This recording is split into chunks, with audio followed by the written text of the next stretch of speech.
улицам ходила большая крокодила. О, как хорошо пошло. О, идет, смотрите. О, пошел. Просит кушать. Причем так, на весь хавальник. Ой, люди попробовали стеаринчик или клей-момент. Клей вообще надо не 5 минут, не 2 минуты. Но для того, чтобы картинка была человеческой, я не хочу. Всем привет. Следующая операция. Разбираем этот корпус, который фактически уже, в общем-то, разобран. Вот у нас тут просит кушать. Причем так, на весь хавальник. И здесь проводился какой-то ремонт. Здесь какой-то другой клей, похоже, что типа такой на ПВА. Такой эластичный, некоторую эластичность вот тут. И вот тут наносили, так скажем, методом налива. Попробую я разобрать его с помощью утюга и горячей воды. То есть я не знаю точно. Не хочу отламывать, потому что отламывание это такое дело. Даже как-то вот я вот там сейчас делаю внутри. Такое чувство, так себя ведет, как будто это парафин. А может это стеарин. Может быть это и есть. Туда стеарина случайно налили или что-то такое. Как стеарин обсыпается такими, как мыло. Так. Интересно. Что такое внутри этих гитар не найдешь. Просто. Пока нальем туда. То есть я прямо встык. Изнутри получается дерево открыто и, в общем, вода по идее технически должна поступать непосредственно сразу вот в этот шов. Вообще как разбирать надо? Вообще разбирать надо такие гитары, если у вас все хорошо приклеено и вот все крепко и нет никакого повода считать, что она там как-то себя поведет нехорошо. Если гитара собрана хорошо и она никак не разваливается, я забыл это сказать, так скажем, в начале самого видео, когда я разбирал дно, поэтому покажу уже немножко позже на примере вот этого канта, который у нас абсолютно целый со стороны деки. Так вот, если он в таком состоянии, как вот здесь вот, как раз сейчас, и мы решили бы открыть гитару, например, с деки, дно у нас было бы, например, точно так же хорошо приклеено, так тогда бы надо было бы лучше пилить. Потому что распаривать это все, как-то там ломать, там еще что-то, обязательно что-то поломается, обязательно что-то там рассыпется или еще что-то произойдет. И будет на самом деле хуже. Вы потеряете больше, чем могли бы потерять. Поэтому харьковскими гитарными мастерами было отработано уже в течение многих лет, что проще это отпилить. То есть вот такая какая-то типа пила, советская, кстати, советская обушковая штуковина. Только крепилась сюда другая пила. Она была такая без разводки, ее сильно клинит. Вот эта пила такая с разводочкой небольшой, потому что без разводки это, конечно, совсем плохо. Вот. Ну, глубоко не запилишься. И вот эта конкретная пила не для, немножко не для этого, но она подходит.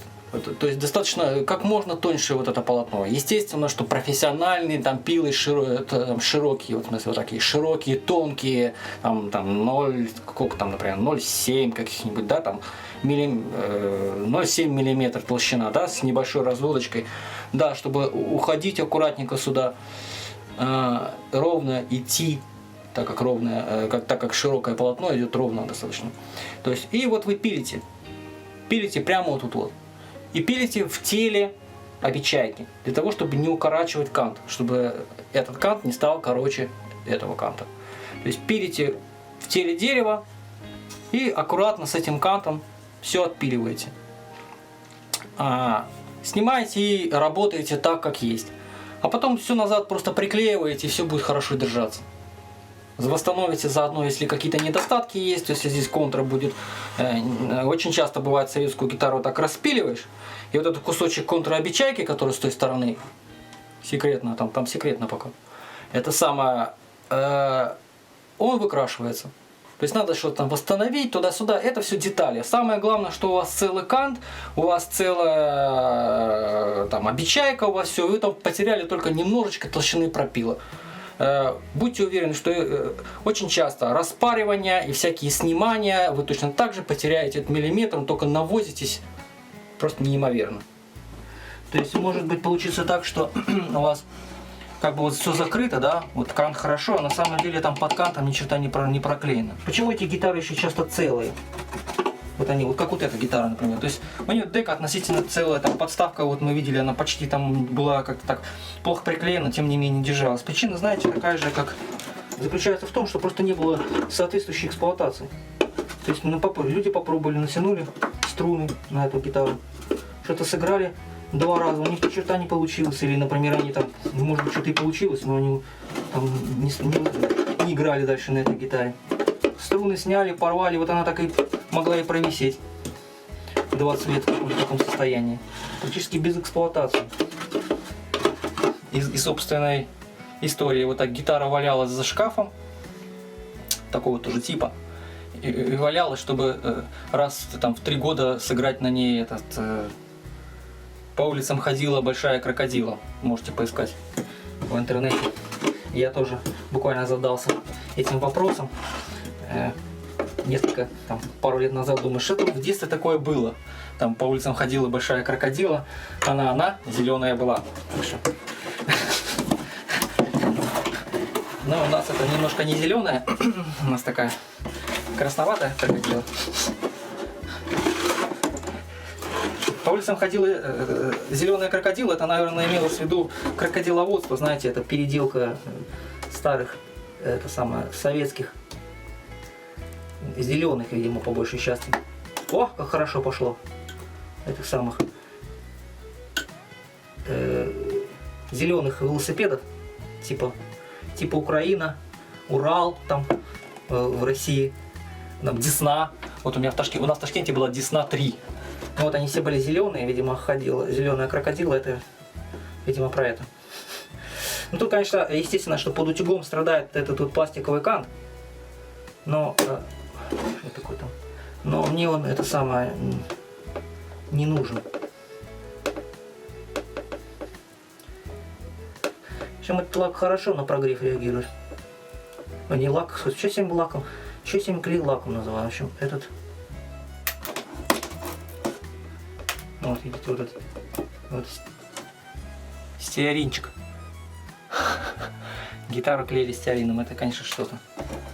Ну, стеарин, это, я вам скажу сразу, лучше, чем эпоксидная смола или клей-момент. То есть вот, когда заливают клеем-момент, я скажу, это хуже. То есть мы так посмеялись над стеарином, отскоблили его и выбросили. А вот представьте себе, это все залито моментом. О, идет, смотрите. О, пошла. Ну... Технически, если она у вас на столярку собрана, то вот так вот клеем, водой вот так вот горяченько изнутри намочить. Просто не один раз это сделайте несколько раз, не торопитесь никуда, подождите. Клей должен размокнуть, он никуда не денется, он размокнет. Естественно, что стараться нужно саму фанеру не расслоить, если она вам была не нужна. Если она вам не нужна. Но, кстати, скажем так, задел тем, кто хочет чего-то большего. А что если взять эту гитару, да?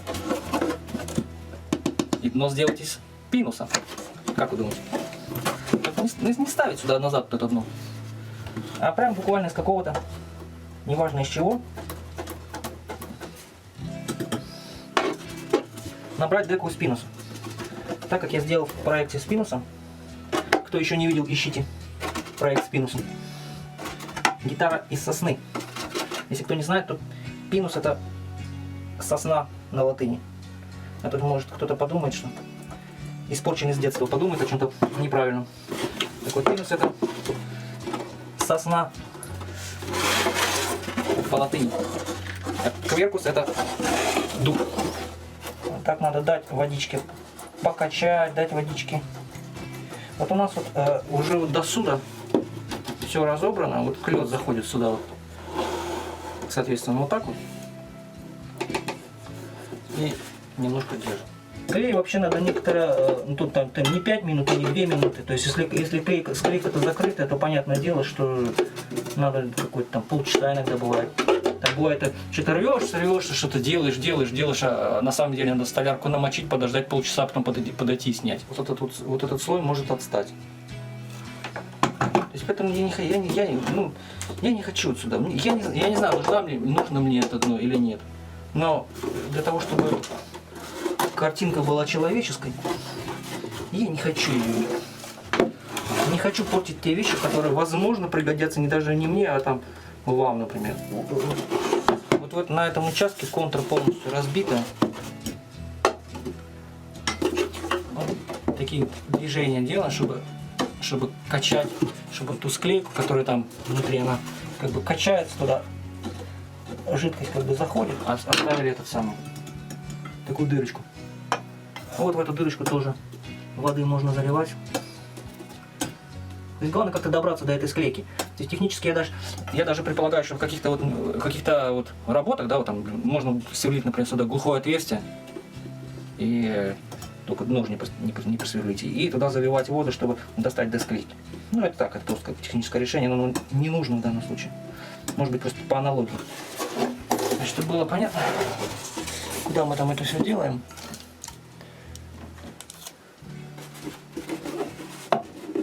Не обжечься.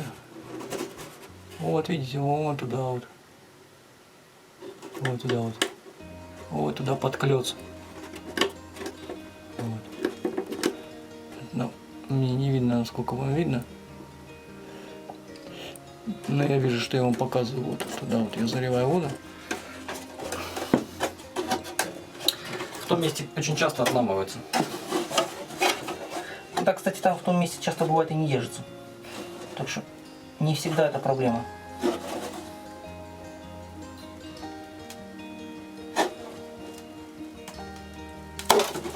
Оп! Так. Вот, видите, вот чуточек вот сюда не дошли. Ну, небольшая беда, видите. Все здесь ровно. Вот сюда водичка чуточек не дошла. Тут можно было бы еще немножко погреть. И тогда бы она вообще, наверное, так снялась бы. Так тоже можно. Так тоже можно снимать. Главное, что вот так не должно быть. Как здесь отломано. Но это не я поломал, это уже было отломано. Тут предыдущий ремонт и вот этот кусок отломан. Отломано это.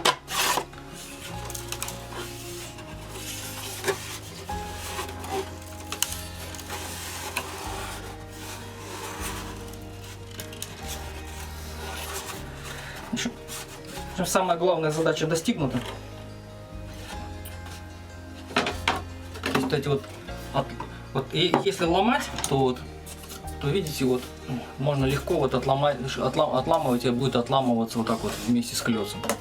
Это опять же повторяю, это уже было сделано до меня. Ну вот такой вот у нас корпусочек.